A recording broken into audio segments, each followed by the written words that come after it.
we will start our keynote speech.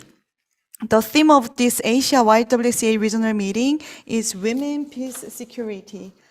Mimi Han, the Vice President of World YWCA, will give us a keynote speech on the theme of WPS. Even though we cannot hear the sounds of each other, let us welcome her with warm claps.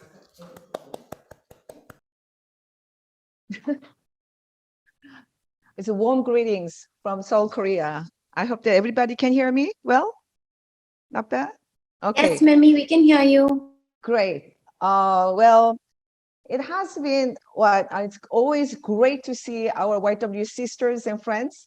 It's already have been more than 2 years since we met online, which was COVID was about to break out at the time. And then we just want to give you remind us what last meeting was about, was that we talked about the current situation at the time, COVID, and then how difficult and challenges we faced as the YWCA movement.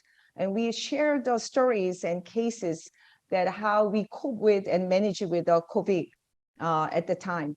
And one thing we know that we had to pay very high price and very painful lessons from the COVID. One thing we learned from that lesson is that we cannot survive nor solve the problem by individual nations or individual persons or individual organization. We know that we are all in same boat. We have to together work together to solve these difficult times. And then solidarity for coexistence, cooperation for coexistence is absolute key component that we must remember. And then since then, you know that a lot of things happened within 2 years. Unfortunately, we had very many heartbreaking news from the Afghanistan and Myanmar today, and also to the Ukraine and more.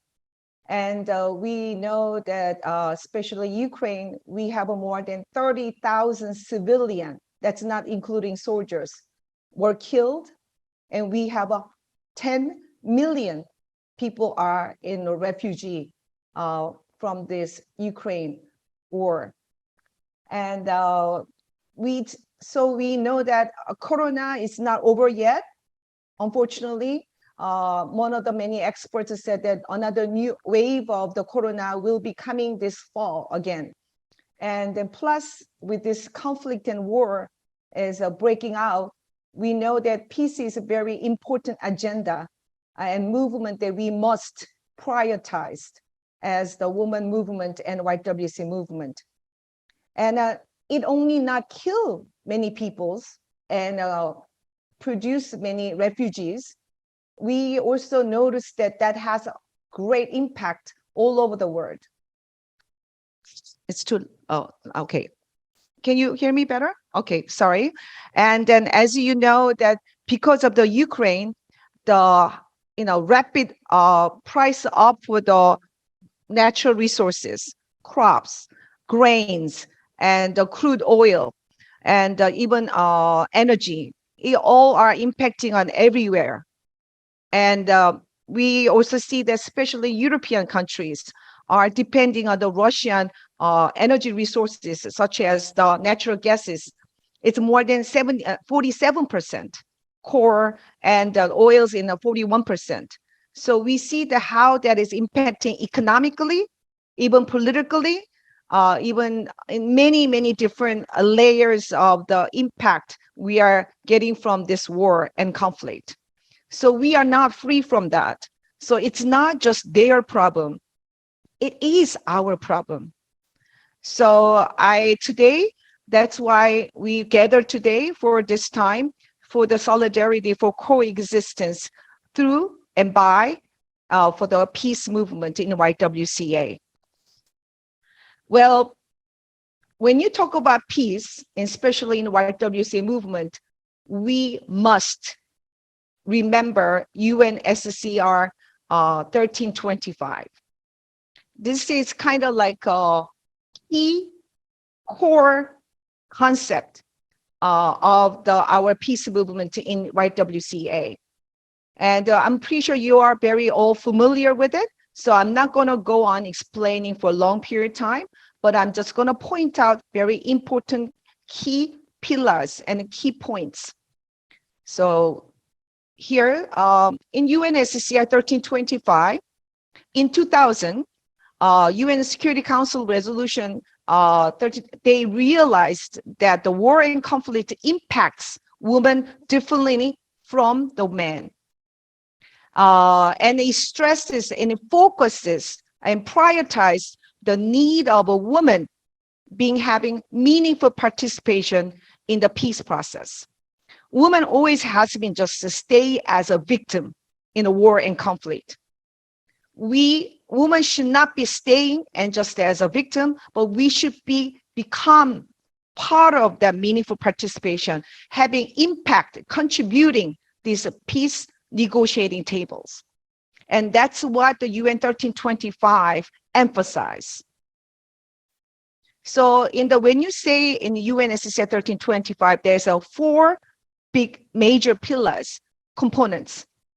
Number 1 is a participation. Number 2, protection. Number 3, prevention. And number 4 is relief and recovery efforts. Number 1 is that a woman's participation all level of the decision making, from the negotiating table to the making the process a civil society, different layers and different group of the association representative, but yet it's not just representing, we have to impact on this decision making process. Number 2 is a protection of women rights. We say women rights equal human rights. So we have to remember the protection of the women's rights has to be prioritized. And number 3, for the prevention initiatives such as programs, project, educations, policies, all these things we to have incorporated with a gender perspective, gender mainstreaming in this policy making or any kind of programs that we are doing for the prevention. And the last but not the least, we are ensuring gender consideration, gender sensitivity into the relief and recovery efforts. And these are the major 4 pillars that we must remember. And why? Because the UNSCR 1325 align with what the YWCA for the advocating the peace movement. So this is a very important concept and an important resolution that we all must remember. Now I'm going to go on to this map. It's very shocking.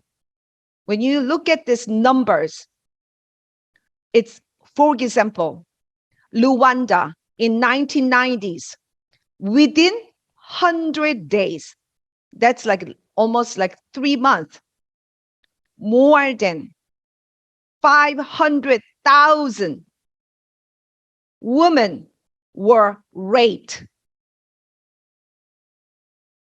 I mean, it's not only Rwanda, Haiti. Haiti is 50% of girls in this conflict zone area were raped, sexually, violence. This happened in 2004-06. And Syria, 50,000 of a rape of in 2014. I mean, I can continue explain all these numbers. So you see that it doesn't just killing the people. It's not just creating the refugees. Literally secondary, third, fourth of victims keep coming out of this conflict war, especially women are the victims. So we see also, as you know, 80% of a refugee are women. We have to remember that. So we must not remain as a victim of the war and conflict. We need to raise our voice and rise up for the action in the peace movement. So we need to move from, we say, kitchen table to negotiating table. So we need to really raise not only that, but empower our women and young women to be that peacemaker and peace leaders. Next one, when we go. Oh, sorry. Okay. Again, I told you it's a secondary, and then third and fourth and fifth, there's many different layers of a victimized woman. Not only the rape, as you can see here, this is a resource by the UN Women, maternal mortality. It raises twice much once the conflict, after conflict, post-conflict. As you can see, 210 to the 531. And then even the ownership of the land rights, the percentage of women who has a legal title to the land decreases from 19, even 19 is very low compared to the, the man is owing more than 81% of the land and property. And yet it decreases more than half, 9%. For the education, its average is 91% for the woman, now decreases to 76%. And we know about the child marriage, especially child marriage is exercised in among many conflict countries, such as Somalia, Mali, as you can see, the Central African Republic is more than 60% child gets married under age 18. So we see how critical, how it's the big numbers of you can just looking at the numbers, how women are vulnerable in this conflict and the war. However, women, how many percentage women plays in the role in the making decisions in peace process? Only 2%. 2% of a chief mediator for peace process, only 4% of witness and signatories, and 9% is the part of that decision-making process. So we see how little percentage that women really having influenced or impact on decision in a peace process. This is a very important part. There's a research done until 2011 for more than decades. They had a research coming that when women involves and include in peace process, 35% increases with the probability of lasting longer than 15 years.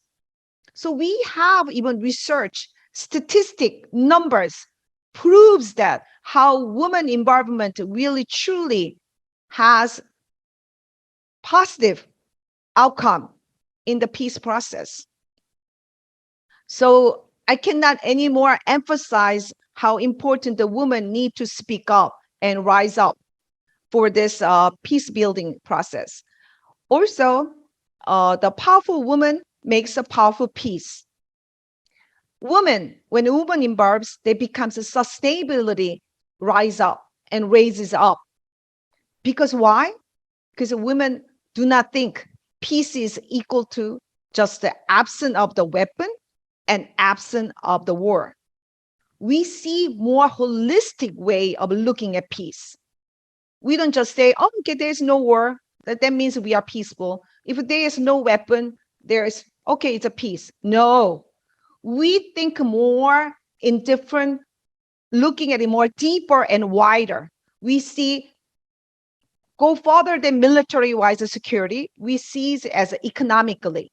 We see it education-wise. We see the energy-wise. We see that so many different layers of looking at this peace. That's why when women involves in the peace process, it becomes more sustainable, doable, and it lasts longer. So we call it a human security. So safety and security is what women prioritize. We don't play power games. We don't just say the weapon and war is If there's no war, that's equal to peace. So that's why women needs to be involved. So this is one of the important things that I like to emphasize. Look at this. There is in this was at the time, it was a 55, but now I know that it's more than 79 countries joined and to the UNSCR 1325. And each country has a national action plan, which means that they put budgets, they make a budget and prioritize this 1325 to implementing in their national level of a policy. And as you can see, only 5 countries from Asia are in part of this resolution. In 2010, Philippines started first in Asia, and then 11 we have Nepal joined it, and and third and fourth Korea and Indonesia in 2014, and 2015 Japan government joined this national security 1325. Well, our Asia YWCA movements should push the government to join this UNSCR 1325 National Action Plan. We need to do the public diplomacy. We need to lobby the government, governors, and the ministries to really put this 1325 to actions. And that's one of the ways to advocate peace movement in your country. So not only that, as you know, SDG number 5, number 16. You know, the SDG is in 2015 we started, and then we have a 17 SDGs, and especially number 5, gender equality, number 16, just and peace with this strong institutions.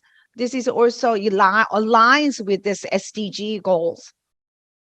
And not only that, 요거를 좀 지워주는 게 아닐까? 안 보여서 내가 지금 시험하니? Okay. Not only that, World YWCA 2035 envisioning.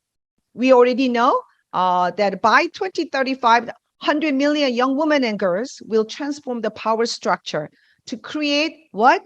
Justice, gender equality, a world without violence and war. So we are clearly stating that our peace movement is one of the major prioritizing movement that we need to advocate. So with that, before we leave, I like to remind you, everyone, that in the 2019 in the World Council, while we passed only one resolution, and that one resolution was about signing and also supporting this the end of the Korean War and the peace agreement. As now we already talked about Ukraine war. That does not only impacting in that region, it's impacting everywhere and everyone. Same thing as Korean situation right now with the North and South. It does not only affecting in the Korean Peninsula, it's gonna be all Asia, and further, it's gonna be to the world. So when we pass a resolution, we must show in action. That's what we promised in World Council in 2019. So I kindly ask you, and that we have a signatory campaign.